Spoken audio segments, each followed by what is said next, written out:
12-year-old boy clutched the rusted handlebars of a broken bicycle, tears cutting through the dirt on his bruised cheeks as the town's wealthiest kids laughed at him.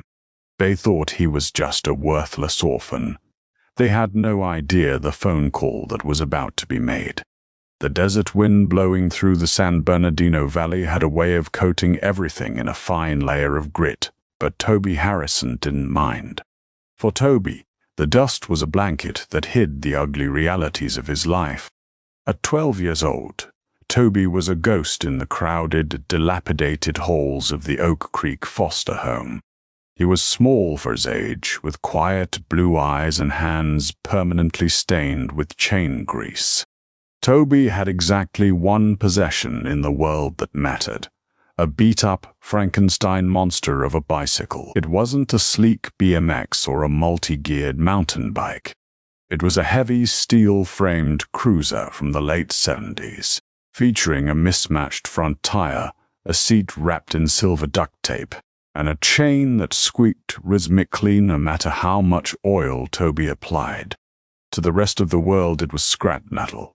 To Toby it was the Holy Grail. The bike had belonged to his father, Arthur Harrison. 3 years ago, Arthur had been killed in a catastrophic multi-car pileup on Interstate 15. With his mother already out of the picture since his infancy, Toby was immediately swallowed by the unforgiving maw of the state foster care system. He was bounced from one overcrowded home to another, losing pieces of his past with every move. The only thing he managed to hold onto was the bicycle, which he had fiercely dragged with him from house to house, refusing to let the social workers throw it away. It was the last thing his father's hands had touched. Arthur had built it for him, welding the frame himself in their cramped garage. But in the affluent neighboring suburb of Crestview, where Toby was forced to attend middle school, sentimentality held no currency. Wealth did. Chad Higgins was the undisputed king of Crestview Middle. The son of a prominent local auto dealership owner, Chad rode a $2,000 carbon fiber Trek mountain bike. He was franked constantly by his lieutenant, Tyler Benson, and a flock of sycophants who laughed on command. To Chad, Toby wasn't just a poor kid, he was an offensive stain on the school's pristine reputation. The incident that changed everything happened on a sweltering Tuesday afternoon. Toby was pedaling hard, his thin legs burning as he pushed the heavy steel frame up the steep incline of Meadows Hill, the main route home. The rusted chain groaned, a metallic heartbeat that usually brought Toby comfort. But today, the sound was drowned out by the aggressive whir of high-end ceramic bearings. Chad and Tyler flanked him, their expensive bikes gliding effortlessly up the hill. "Hey, Orphan!" Chad barked, swerving dangerously close to Toby's front wheel. "You forgot to pay your garbage tax. They're gonna repossess that pile of junk." Tyler cackled, matching Toby's pace. "I think the tetanus is finally getting to his brain, Chad. Look at him sweating." Toby stared straight ahead, his jaw clenched tight. "Just ignore them," his father's voice echoed in his memory. "Let the wind take their words, Tobe." But Chad wasn't satisfied with words today.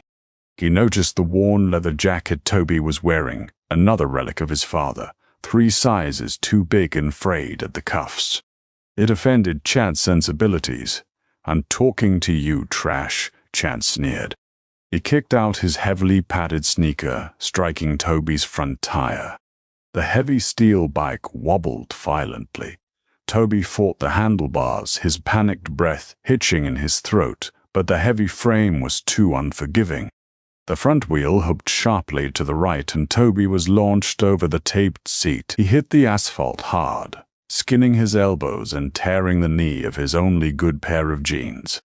But the physical pain was nothing compared to the sickening crunch that followed. The bike tumbled down the steep embankment beside the road, slamming into a concrete drainage culvert. Toby scrambled to the edge, ignoring the blood running down his arm. Below, his father's masterpiece lay in ruins. The front wheel was bent into a taco shape, The handlebars were twisted backward, and the heavy chain had snapped, pooling in the dirt like a dead snake. Chad and Tyler skidded to a halt, peering over the edge. "Oops," Chad said, feigning a gasp. "Looks like a total loss. Do the world a favor and leave it down there, Harrison. Better yet, jump down there and stay with it." The boys high-fived and pedaled away, their laughter echoing down the canyon. Toby slid down the embankment, the rough rocks tearing at his clothes. He fell to his knees beside the twisted metal. His trembling fingers traced a small, crude etching his father had welded into the frame just below the handlebars. A, H, and T. Hitch ride free. For the first time since the day the police officer knocked on his door 3 years ago, Toby broke down. He buried his face in his dirty hands, weeping over a pile of rusted metal in a dusty ditch, completely and utterly alone. Or so he thought. 20 yards above the drainage ditch, parked in the gravel shoulder, outside a rundown diner called the Rusty Spoon, sat a man known only to the locals as Dutch. Dutch was a mountain of a man in his late 50s. His beard was gray and unkempt, his arms covered in a tapestry of faded prison ink and roaring engines. He wore a heavy leather coute, the iconic winged death's head of the Hells Angels Motorcycle Club, emblazoned proudly on his back, flanked by the bottom rocker that read San Bernardino. Dutch had seen a lot of cruelty in his decades riding with the club. He had seen violence, betrayal, and the harsh realities of the street. But watching 2 rich kids run a helpless 12-year-old off the road and destroy his property struck a deeply bitter chord in his chest. Dutch crushed his cigarette under his heavy combat boot and walked slowly down the embankment. The gravel crunched loudly under his weight. Toby gasped, scrambling backward like a frightened animal, wiping the tears and dirt from his face. He looked terrified of the giant, leather-clad biker approaching him. "Easy, kid," Dutch rumbled, his voice like grinding stones. He didn't offer a hand. He knew better than to crowd a spooked stray. Instead, Dutch crouched down with surprising agility for a man his size and looked at the mangled bicycle. "They did a number on it," Dutch observed quietly. He reached out a massive, scarred hand and grabbed the twisted handlebars. As he turned the frame to inspect the damage, his eyes locked onto the crude weld near the stem. A-H-A and T-H. Ride free. Dutch froze. The air in his lungs vanished. He rubbed his thumb over the weld, feeling the familiar, distinct bead pattern. It was a customized stack of dimes weld. Dutch only knew one man who welded a bicycle frame like it was a chopped Harley-Davidson. "Where did you get this?" Dutch asked, his voice suddenly thick, dropping an octave. Toby swallowed hard, intimidated but defensive. "It's mine. My dad built it."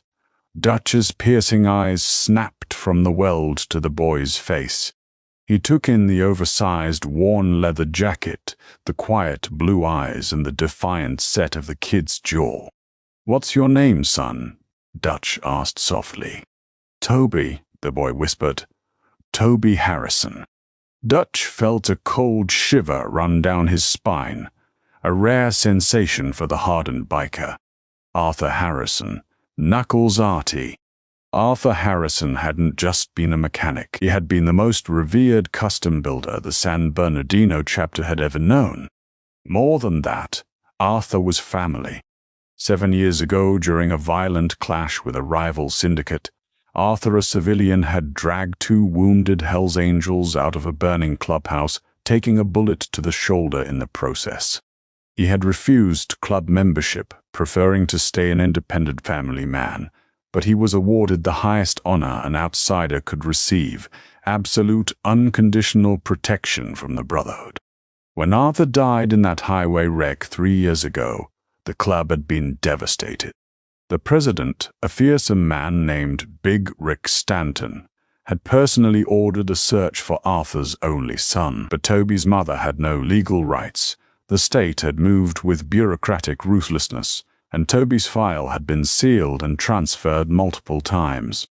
The foster system had swallowed him whole.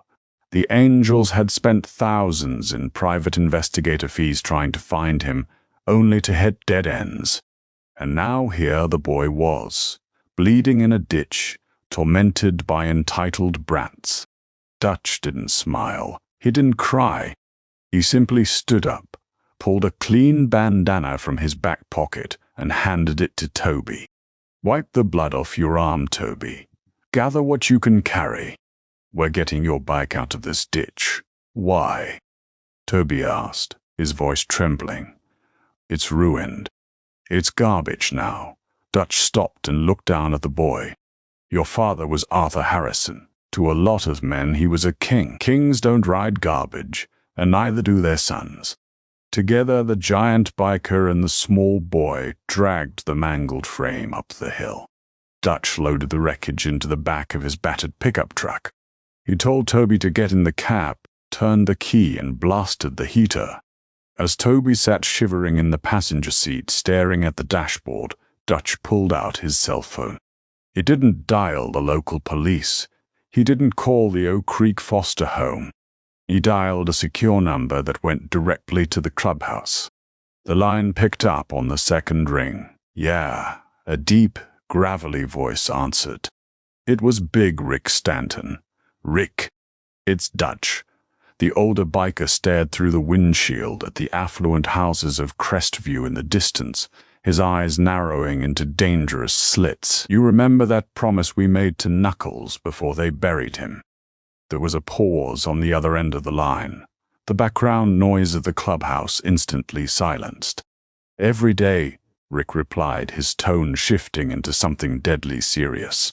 "Why? Because I just found his boy," Dutch said, his grip tightening on the steering wheel until his knuckles turned white. "And some local rich kids just beat him up and trashed the only piece of his old man he had left." The silence on the phone was deafening. It wasn't the silence of shock. It was the silence of a hurricane gathering strength just off the coast. "Where are you?" Rick asked. "Crestview." "And Rick?" Dutch added, glancing over at Toby, who was looking at him with wide, confused eyes. "The kids' school is hosting some big spring cycling festival this Saturday in the town square. The kids who did this are the guests of honor." "Saturday," Rick repeated softly. The sound of a heavy Zippo lighter clicked through the speaker.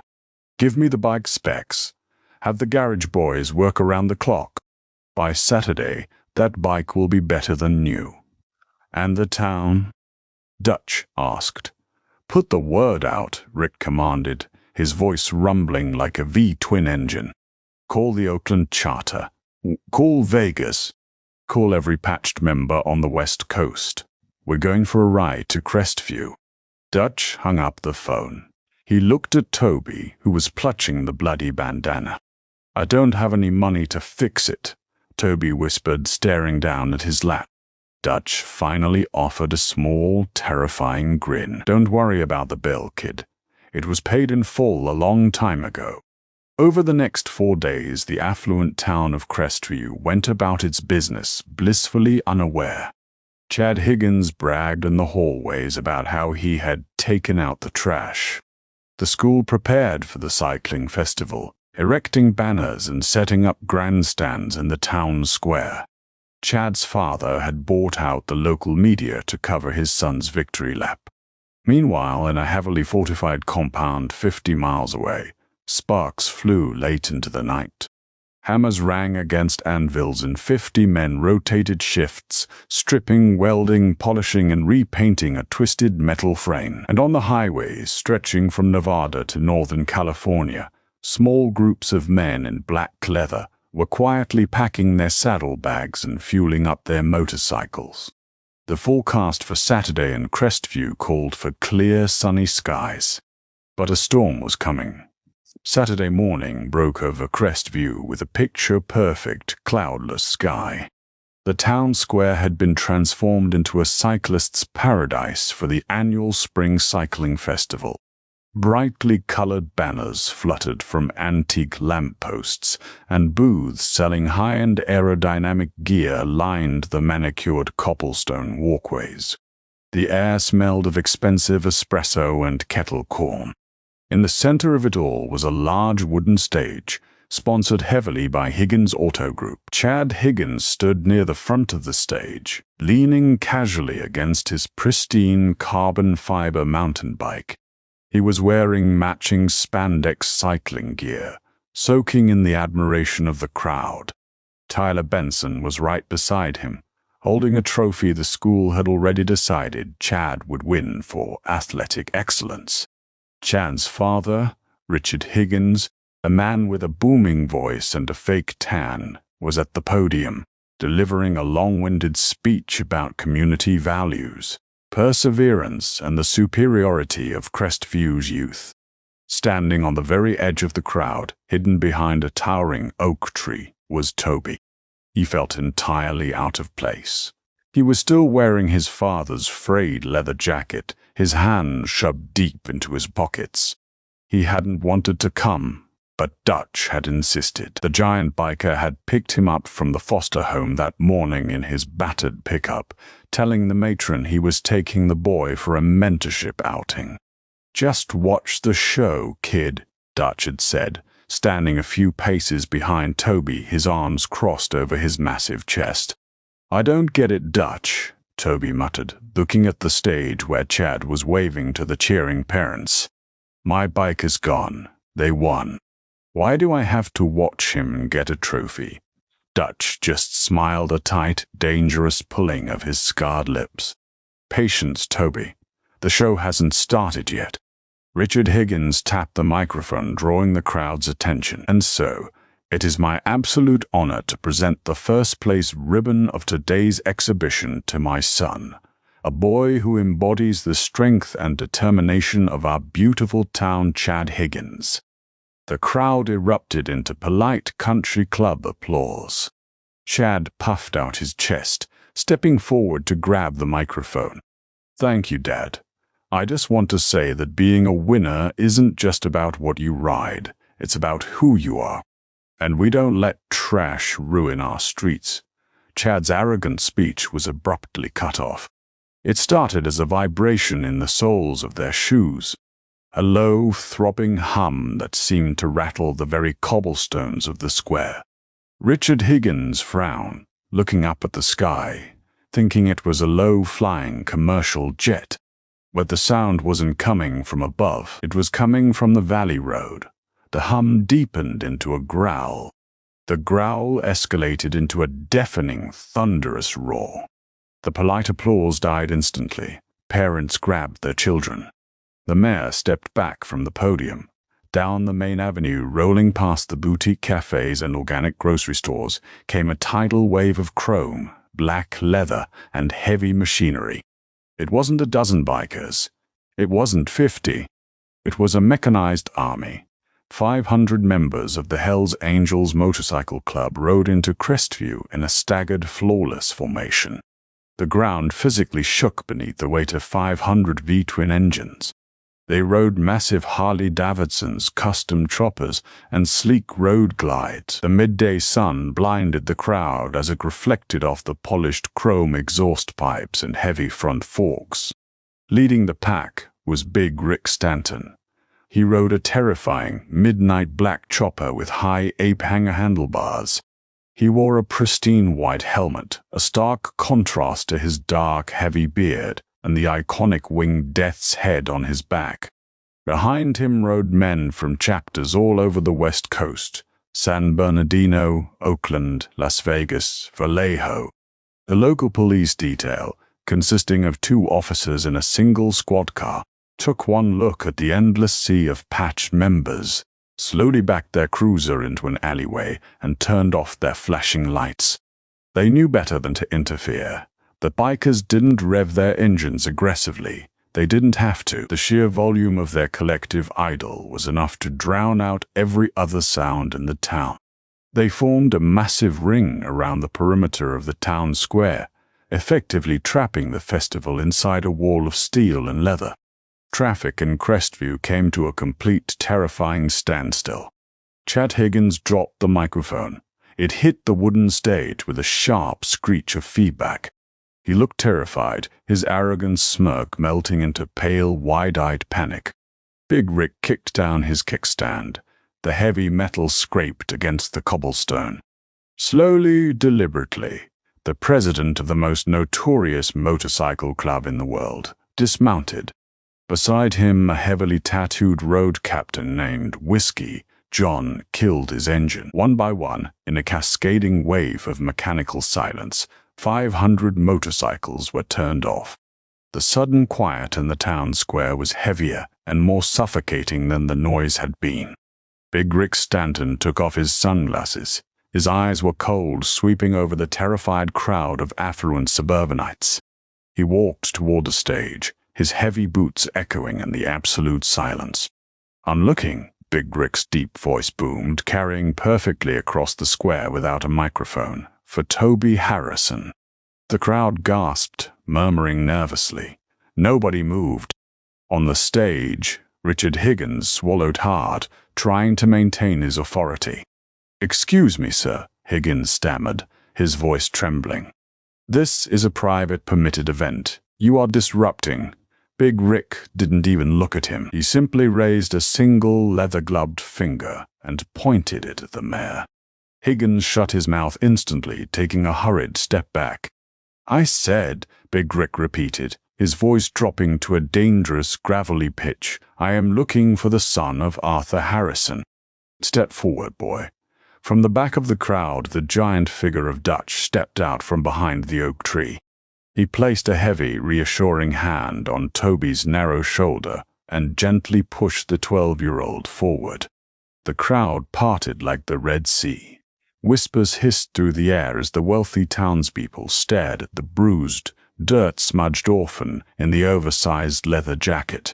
Toby kept his eyes glued to the cobblestones, his heart hammering against his ribs like a trapped bird. He walked until he stood just a few feet away from Big Rick Stanton. The massive biker looked down at the boy. For a fleeting second, the coldness in Rick's eyes vanished, replaced by a profound, heart-breaking sorrow. He saw the ghost of his fallen brother in the boy's jawline. "Your knuckles, kid," Rick said softly, so only Toby could hear.